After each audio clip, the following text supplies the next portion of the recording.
Hi, Reverend Paula Zabkar here from Spiritual Soul Center. Happy Sunday to you. Happy Sunday to you. Let's take a moment to take in the goal, the vision, the mission of Spiritual Soul Center, which goes like this. We are here to create a movement grounded in love and kindness that transforms us, our community, and the world. It's a way of life, really. It's a way of life to embrace, to remember, to ground. So let's just take a moment to ground and connect to each other over this common mission in life. So let's breathe in and breathe out, and just for a moment, let these words come into our whole being to vibrate in us. That we are here to create a movement grounded in love and kindness that transforms us, our community, and the world. Yes, welcome to Spiritual Soul Center.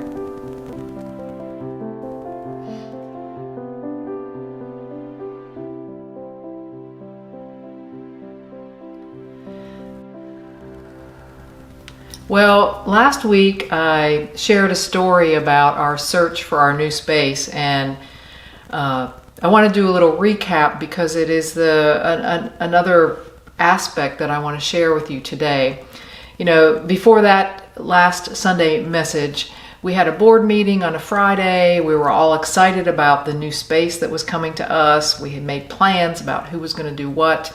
30 minutes after that meeting, I got an email from our realtor saying the deal fell through. There was no explanation. There was no reason that was given. It just fell through. So I was very disappointed. In fact, at our Saturday gathering at Bodega, we started off with the question, what do you do with disappointment?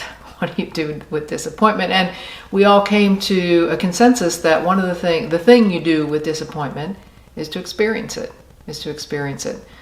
Fast forward a few days later to our Wednesday midweek connection, and at the end, those who were participating says, what about the new space? What about the new space? And I said, I'll tell you about the new space. And so I went through the story, and one of the people said, my dear friend Jill, well, what do you really want, Paula? What do you really want? I thought, God, what a great question. And so on Thursday, I journaled about that, and I came with this list of the things I wanted, and I shared that in the message last week. And interestingly enough, a new space was not on that list. It wasn't a bad thing. Please go and listen to it if you haven't. But I've been living that list. I've been living about what I really want. And it really has nothing to do with the space, and has everything to do with how I want to show up in the world. So the update on the new space is I don't have an update. I did get an email a little later that said, well, the last deal fell through, so they're considering your option. They're considering your offer. Beyond that, no update. Haven't heard, don't exactly know where it is, except to share that I am living what I really want, regardless if that happens or not happens. But as it does happen, I left something out of the story from last week. I left something out on purpose because it was powerful enough and important enough to deserve its own message, to deserve its own time, to deserve its own space and place as a piece of the puzzle. You see, I really do try to follow these things that I teach and what I believe in. I do try to incorporate that into my life, not just talk about it and tell about it, but to actually put it into practice. And one of the things that you've heard me say here is this, that the universe is infinitely more intelligent than me. That the universe is infinitely more intelligent than me. That is this energy, this spirit, that God that moves us and sustains us and lives in us, through us, around us. It's like the energy and pulse of life. And we are aware of such a minuscule part of this exceedingly small aspect of really what it is at all. That's what I believe. Call it the power and the presence and the wisdom of God. The omniscience, the omnipotence, the omnipresence. All power, all presence, all wisdom. That is the soup that we live in. I had a roommate one time at Unity Village when I was there, called it the soup in which we live. The soup in which we live.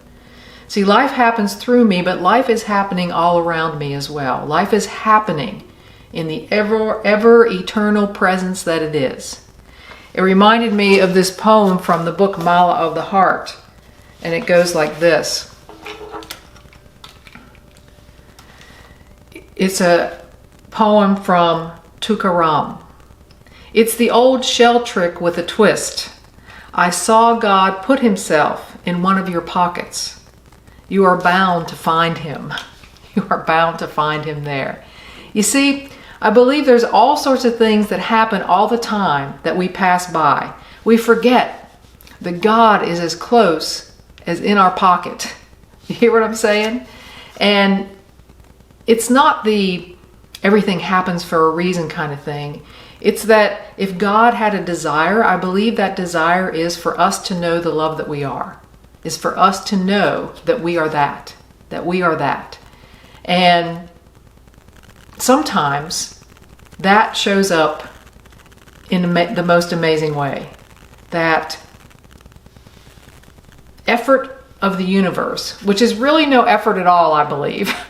That effort in the universe that wants us to know that we are important, that we are loved, that we are amazing, and it shows up at the most amazing times. So after that board meeting, and after the call about the lease not happening, and after me feeling really disappointed and wanting to just ignore it all because I was mad and I was upset, I went out to the mailbox. So this is the insert in the story that I didn't share last week. I went out to the mailbox, and there was a card in the mailbox for my dear friend Maggie. Now this is the Maggie who, in her personal book of wisdom, I'll call it, has shared at our midweek connection this gem of a thing. Surrender creates other options. Surrender creates other options. That in itself, like I said, listen to the message last week, that in itself is amazing. And this is what I got from that Maggie in the mail right after my disappointment. First of all, this beautiful card. And here's what it says. Paula, it can be easy for me to forget that in your steady, wise, and loving self, there is also someone who wonders, on occasion, about if things are really going the way you intend. Well, right about then, there were so many tears flowing from my eyes I could barely read the rest of this card. It ends this way, saying, I think you are full out amazing, and I am so grateful. It was hard for me to take this in. In fact, I couldn't. I couldn't even receive it. I couldn't take it in. I couldn't even imagine these words coming to me at this time. That was just like a crazy thing. Like really, I had to set it aside. I knew it was there. I knew I could go back to it. I knew that it was important and powerful, but I couldn't take it in. I couldn't take it in that moment because my disappointment was so strong. It wasn't available to me. It wasn't available to me. I couldn't do it. Not just then. When I think about this experience, when I think about this whole experience, I wonder about the hand of God in all of it. I wonder about this swirling universe that put together this particular symphony for me. That put together all these pieces. And I wonder about it. I don't really have a desire to understand it all, but I have this curiosity about it. And this curiousness that I have leads me over and over and over again to this simple thing, which is trust in the divine. Trust in the hand of the divine in my life. Trust that. You know, first I have to believe in God to begin with. To believe in that. But to believe that there is always this guidance, this love, this energy, this whatever name you call it, available, even when I ignore it. Even when I set it aside and walk away from it, it's as close as in my pocket. First, I have to believe in that, and I do. And it allows me to rest with some ease in my life. That even when I do decide to set something aside, that I know it's there, I know it's powerful, I know I can come back to it when I'm ready to receive it. I mean, that in itself lifts a burden off my shoulders. It makes my life much more manageable for me, much more magical even. It reminds me of another poem from the Mala of the Heart book that goes like this. It's from Rumi. I have lived on the lip of insanity, wanting to know reasons, knocking on a door. It opens. I've been knocking from the inside. I love this about Rumi. Full of surprises, full of wisdom. I've been knocking from the inside. God itself is right here. I don't have to knock on a door out there somewhere. I don't have to wait for something out there to happen. It's all right here. You know, the name of this lesson is called What Else? What else? Well, it's just really similar to last week. You know what else? Trust something greater. Trust something greater. Whatever your name for it, trust something greater. We are already on the inside of the door. We don't have to search and open all these doors and wonder which door to open. We're already there. Trust that something greater. It's in your pocket. It's already behind the door. And then there's this, and this is another lesson for me that I learn over and over again. Receive the treasures that come to me. Receive the treasures that come to you. Assume and believe that they all are a hand of the divine itself. They might be clothed in a person. They might be clothed for me in Maggie and Jill and Debbie and Beverly and Renee and a plethora of others. They might be clothed, but the message is directly from the divine, directly from the God that wants only for us to know the love that we are, that love that we are in this moment now. To receive that, to hear it, to wear it, to cherish it, to put it on like a fine cloak,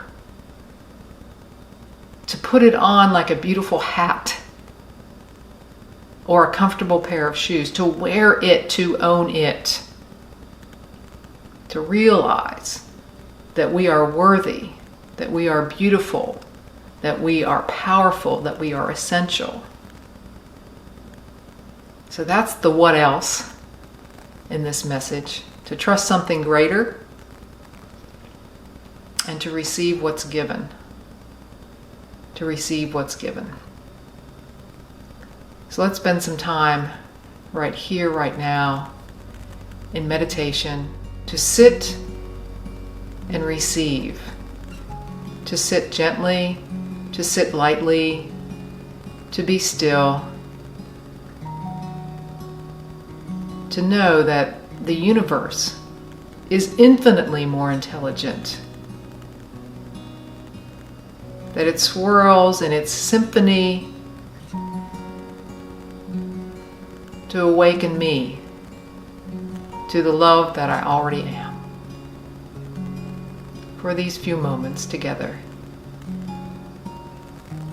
let's sit and be still.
with a deep breath in